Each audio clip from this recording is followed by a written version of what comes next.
Patungkol pa rin tayo sa tsongkihan sa Senado. No? So, si Nadia Montenegro nga, nagbibape lang daw. Itinangging nagtsotsonggi sa Senado. Pero hindi niya tinatanggi na nagtsotsonggi siya. Sa Senado lang. No?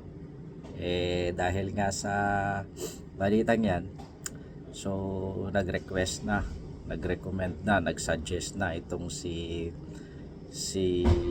Tito Soto, minority leader ng Senado, na magkaroon ng drug test sa Senate, kawani, mga senador, no? So, sinasuggest niya na para malinis yung kanilang hanay, yung kanilang ahensya, yung kanilang dyan sa Senate of the Philippines, dapat dumaan sa lahat sa drug test. Paano ngayon yan? Paano ngayon magpapadrug test ngayon itong si Nadia Montenegro na pinaghihinalaan? Pinaglib na ng opisina ni Robin Padilla. So, ibig sabihin, kasunod na niyan, sigurado to, kasunod na niyan, tinanggal na. So, hindi na siya sakop para sa drug testing.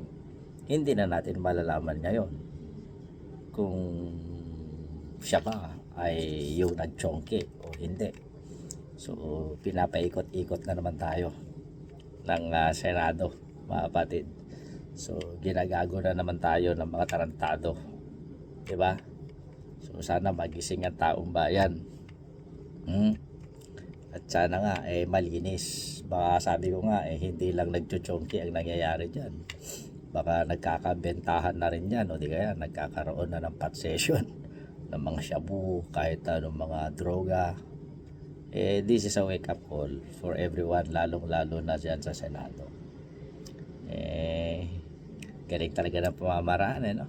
Itinatanggi, tapos pinag-leave, bigla na lang pinag-leave, leave of absence, para hindi na siya sakop ng Senate of the Philippines. Kasabay niyan, sasabihin nag-resign.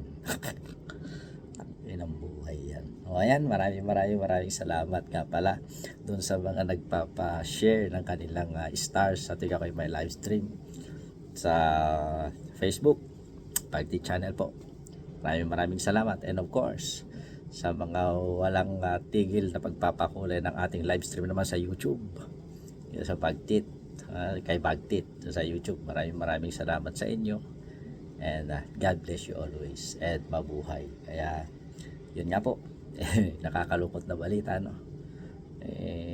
Yung primary suspect tungkol doon sa pagchochongke dyan sa Senado ay pinag-leave of absence ng opisina ng kanyang boss na si Robin Padilla. Babush!